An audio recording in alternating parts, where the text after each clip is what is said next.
ఓం నమ శివాయ. Welcome to Sita Sharma success మంత్ర. ఇప్పుడు మనం తెలుసుకునేది ఏంటంటే తొలేకాదశి రోజు ఏం చేయాలి, ఎలా చేయాలి, అసలు ఎందుకు ఈ తొలేకాదశి అంత విశిష్టత అనేది తెలుసుకుందాం. తొలేకాదశి అంటే మనకి తొలేకాదశి ఆషాఢ మాసంలో మొదటి ఏకాదశి అనేది తొలి ఏకాదశి. అంటే ఈ ఏకాదశి రోజు ఏంటంటే మనకి పండుగలు స్టార్ట్ అవుతాయి అని చెప్పేసి తొలి ఏకాదశి అంటారు. అంటే ఆ రోజు నుంచి ఫెస్టివల్స్ అనేవి స్టార్ట్ అవుతూ ఉంటాయి అన్నమాట. ఆ రోజు గనక మనకి ఈసారి మనకి తొలేకాదశి జూలై 6వ తారీఖు ఆదివారం నాడు వచ్చింది. సో ఏంటనంటే ముందుగానే నార్మల్ గానే ఎప్పుడైనా సరే అండి ఏకాదశి అనగానే ఉపవాసాలు ఎక్కువ మంది ఉంటూ ఉంటాం. అందులో తొలేకాదశికి ఎక్కువ ప్రాముఖ్యం. నార్మల్ గానే ఏకాదశి అనంటే ఎక్కువ మంది ఉపవాసం అనేది ఉంటూ ఉంటారు. అందులోనూ తొలేకాదశి అంటే ఎక్కువ మంది అండి మాక్సిమం పీపుల్ ఎక్కువ ఇంపార్టెంట్ అనేది ఇస్తూ ఉంటారండి. ఎందుకనంటే ఆ రోజు విష్ణుమూర్తి పాలకడలి పైన శయనించడానికి నిద్రపోవడానికి వెళ్తాడండి. సో ఆ రోజు నుంచి మళ్ళీ లేచే వరకు మనకి పగలు తగ్గుతుంది, రాత్రులు పెరుగుతాయి. రాత్రులు అనేది పెరుగుతూ ఉంటాయి అనమాట, పగలు తగ్గుతూ ఉంటుంది. అలానే కొంతమంది ఏమంటారంటే సైంటిఫికల్ గా కూడా ఇది కొంచెం ఫ్లూ సీజను, జాగ్రత్తగా ఉండాలి, ఇంట్లో మనం అన్ని ఇంట్లోనే వంటలు చేసుకోవాలి, rainy season, flu season. So ఇవన్నీ సైంటిఫికల్ గా ఇట్లా అంటారు. ఈ విధంగా మనకి విష్ణుమూర్తి వెళ్ళి శయనించడానికి వెళ్తాడు అని చెప్పి అన్ని అంటూ ఉంటారు. సో ఏం చేయాలి ఈ రోజు అంటే ముందు రోజే అనమాట, దశమి రోజు నుంచి వాళ్ళు స్టార్ట్ చేయాలి. రాత్రి నుంచి ఏం తినకుండా పడుకోవాలి.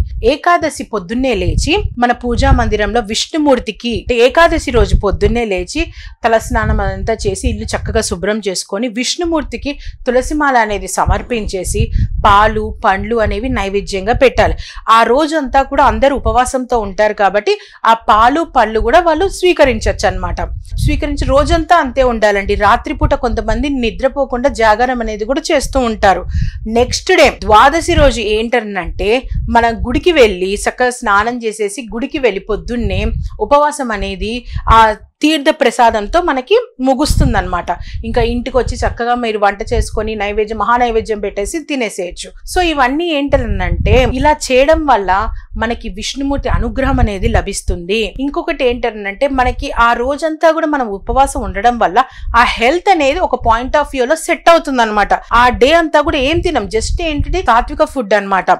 మనం ఫ్రూట్స్ మిల్క్ అవి తీసుకోవడం వల్ల ఏంటంటే సాత్విక ఫుడ్. సో మనకి స్టమక్ కూడా అప్సెట్ కాకుండా చాలా బాగుంటుంది, హెల్త్ వైజ్ కూడా చాలా మంచిది అనమాట. ఇలా విష్ణుమూర్తిని మీరు ఆరాధించి ప్రతి ఒక్కరు కూడా మీకు చేతనైనంత వరకు మీరు ఎంతవరకు చేయగలుగుతారో అంతవరకు మాక్సిమం చేయండి. నా వల్ల కాదు అంటే కొంతమంది మెడిసిన్స్ వేసుకోవడానికి కంపల్సరీ తినాల్సి వస్తుంది. ఇంకా తప్పదు, వాళ్ళు ఏ ఉప్మానో అలానో చేసుకొని తినాలన్నమాట.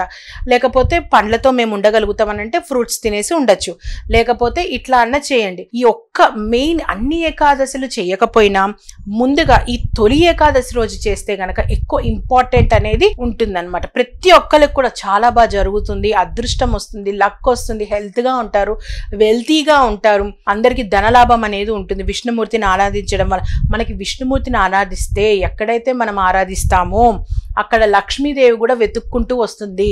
సో లక్ష్మీదేవి మన ఇంట్లోనే తిష్ట వేసుకొని ఉంటుంది. ఇవన్నీ చిన్న చిన్న రెమెడీస్ అండి. ఈ చిన్న రెమెడీసే చాలా ఎఫెక్టివ్ అనమాట.